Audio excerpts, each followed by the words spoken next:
Very good afternoon to you, and thank you very much for joining us. That one of South Africa's largest credit bureaus can be susceptible to such a breach should tell us what? Well, I think it should tell us that we all are susceptible to these kind of data breaches. We saw about a week ago, I think it was one of the big insurance companies.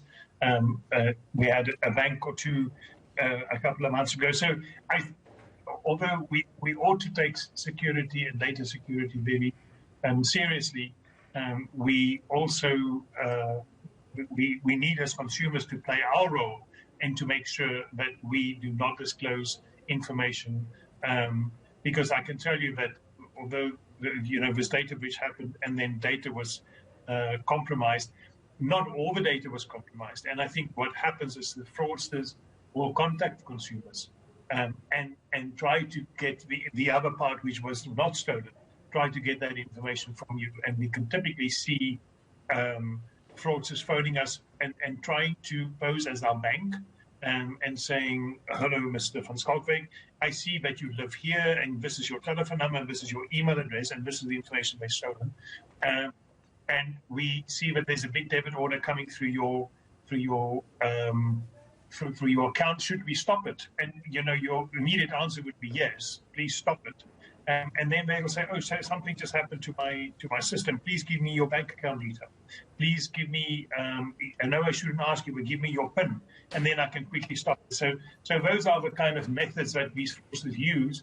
If they've got part of the information, they'll try to instill confidence in us so that we really believe that this is the bank phoning us.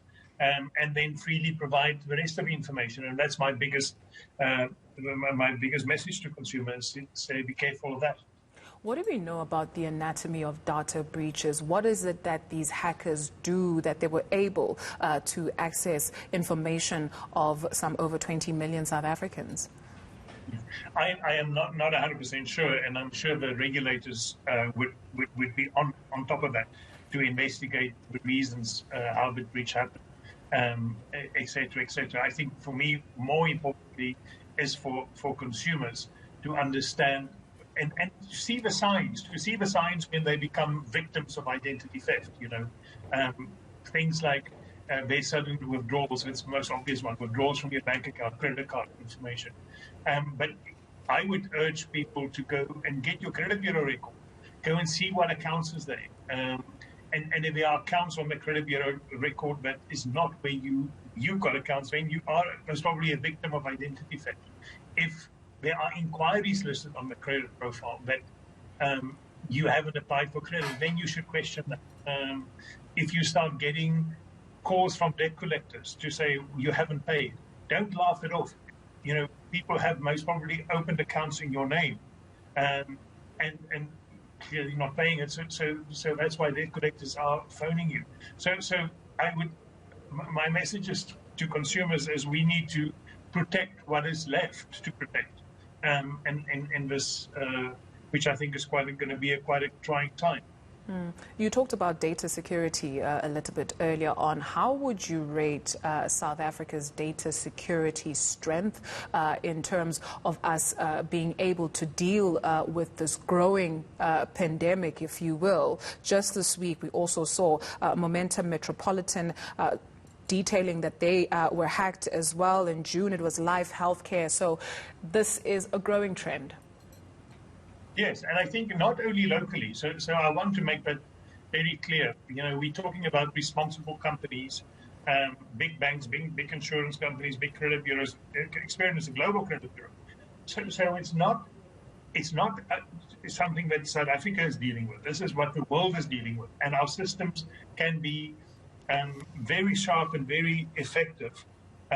But tomorrow, you've got a clever fraudster which is finding a loophole and then attacking it from that way. And we see it globally. We see these attacks in Europe, England, the East, on a daily basis. So I don't think it's a South African problem. I think it's a global problem. Sure, we're all vulnerable, right? And that's what you were talking about a little bit earlier on when you were talking about us playing our part and what we need to do and steps we need to take to protect ourselves. If you suspect that there is something suspicious or untoward with the communication that you are receiving, do you contact your bank? Where do you go? Yes, absolutely. You know, when somebody poses that they think they're phoning from a bank, I will just put down the phone and I will phone the bank directly myself on the telephone number that I have and not what anybody supplies to me in an email. And then I'll conclude what I need to conclude based on my phone call to the bank. I will not trust anybody that phone to say they from a bank. If you do see, however, that there are suspicious things happening in your account, contact your bank immediately. And report it to them so that they can take action. Curious, Manie, to find out since, you know, everything has been happening with coronavirus, the lockdowns, are there new fraud scams that we are witnessing that people maybe need to be aware of? Yes, and I'm glad you're touching on that. We saw a significant increase. I mean, we did analysis after lockdown, and we saw a significant increase of scams versus fraud, which is interesting, the first time ever. And we saw the scams entail something like this: that here's your COVID grant, but before you can get it, please pay an amount into our bank account. So all that scams was about related to COVID and grants people need to get, and things like SMSs, especially SMS, WhatsApp, and email was the biggest communication through the scams to say apply here for your payment holiday from the bank, and when you click on that link, then you will fill in all your most vulnerable information, giving it directly to a scammer. So those are the kind of the two major trends that we saw during lockdown. Ultimately, it's up to us, the consumers, to be super careful. Thank you very much. South African Fraud Prevention Services, Manie van Schalkwyk.